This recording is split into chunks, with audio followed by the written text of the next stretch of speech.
भगौड़ी बहू निर्मला की सास गजरा बाई भी बड़ी अजीब औरत थी। सुबह से लेकर शाम तक सिर्फ राम ही राम कहती रहती। उसके दिन की शुरुआत ही शिकायत से होती। उठते ही बोलती, राम राम 5 बज गए, न जाने बहू जागी या नहीं। यहाँ सब मुझे ही करना पड़ता है। बोलते बोलते गुस्सैले खाने में नहाने जाती। वहाँ गर्म पानी, तौलिया, उसके कपड़े सब कुछ तैयार मिलता। बाहर फिर बड़बड़ाती आती, हे राम पता नहीं चाय भी बनाई है या नहीं, वरना जाकर मुझे ही बनानी पड़ेगी। पर कमरे में पहुँचते ही गर्मा गर्म चाय उसके बेड के सामने वाली मेज पर हाजिर रहती। उसके बाद उसे चिंता होती, पूजा करने को कहती। पूजा करनी थी, देर हो गई है। बहू ने पूजा की सामग्री तैयार रखी है।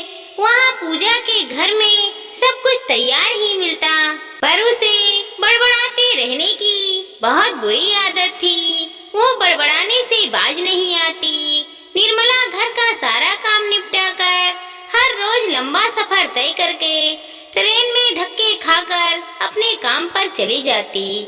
उसके पहले सुबह का नाश्ता और दोपहर का खाना भी तैयार करके रख के जाती। गजराबाई दिन भर पड़ोसियों के साथ गप्पे लड़ाती, बहू की बुराई करती या फिर राम नाम की माला लेकर बैठ जाती। यहाँ वहाँ मंदिर में जाकर भजन कीर्तन में लगी रहती। घर में या घर के कामों में जरा भी ध्यान नहीं, जबकि इतनी ज्यादा उम्र भी नहीं हुई थी। उसे लगता बहू है तो मैं क्यों काम करूं। शाम हो जाती और बहू के घर आने के समय कुछ न कुछ दर्द का बहाना बनाकर पलंग पर पड़ी रहती।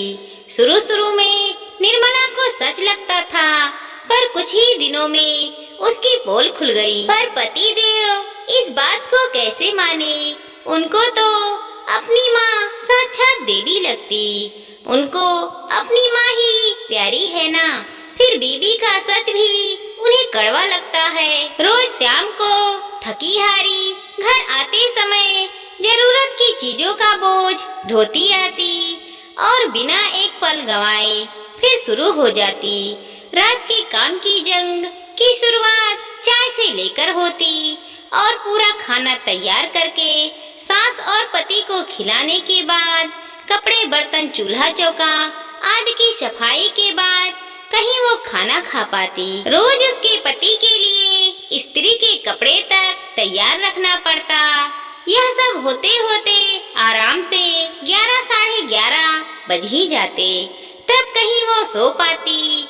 यही हर रोज का कार्यक्रम रहता। इतवार और छुट्टी के दिन सिर्फ दफ्तर और सफर से छुट्टी मिलती, न घर के कामों से फुर्सत मिलती, न ही आराम। ऊपर से सास की तानाशाही भी चलती रहती। घर का वातावरण हमेशा बिगड़ा सा रहता।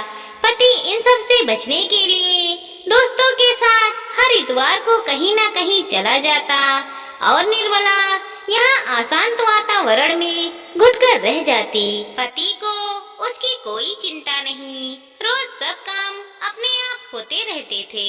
सब कुछ तैयार हाथ में मिलता रहता था। उसे और क्या चाहिए। जब तक उसका सारा काम आराम से होता रहता था वो बहुत खुश था। एक इतवार को उसका पति हमेशा की तरह बाहर चला गया। रात को बहुत देर से सोने के कारण निर्मला की नींद देर से खुली। इतवार भी था तो उसने थोड़ा सुस्तन चाहा, पर गजराबाई को चैन कहाँ। न रुकने वाली घंटी की तरह सुबह होते ही शुरू हो गई। लड़ना झगड़ना शुरू किया। बर्दाश्त की हद गुजर जाने पर निर्मला ने भी अपना आपा खो दिया। गुस्से में उसकी जबान भी चल गई। सास का पारा और चढ़ गया। उसने जाकर उसको धक्का दिया और वो दीवार से टकराकर गिर पड़ी। शोर शराबा सुनकर पड़ोसन की कुसुम दीदी आई। देखा तो बेहोश हो गई थी। उसने उसे पानी मारकर होश में लाया और उसकी सास को खरी खोटी सुनाकर निर्मला को डॉक्टर के पास ले गई। होश में आने पर उसे ससुराल जाने से डर सा लगा रहता था, पर उसका सारा सामान वहीं पर था तो वापस जाना पड़ा। उसने घर लौटने पर देखा सास अपने कमरे में गहरी नींद से सो रही थी। पति अब तक घर लौटा नहीं था। उसने अपना सारा सामान पैक किया और सास और पति की गिरफ्त से भाग निकली। शाम को जब उसका पति घर लौटा, उसकी देवी सामने माँ ने बेटे से कहा, तेरी बीवी भगोड़ी निकली, वो भाग गई। यह सब सुनकर उसने कहा, अच्छा हुआ, मैं उसे घर से आज निकालने ही वाला था। तू फिक्र ना कर माँ, मैं तेरे लिए उससे भी बढ़िया बहू लाऊंगा। दोस्तों, हमारी इस छोटी सी कहानी को लाइक करें, शेयर करें और सब्सक्राइब करें।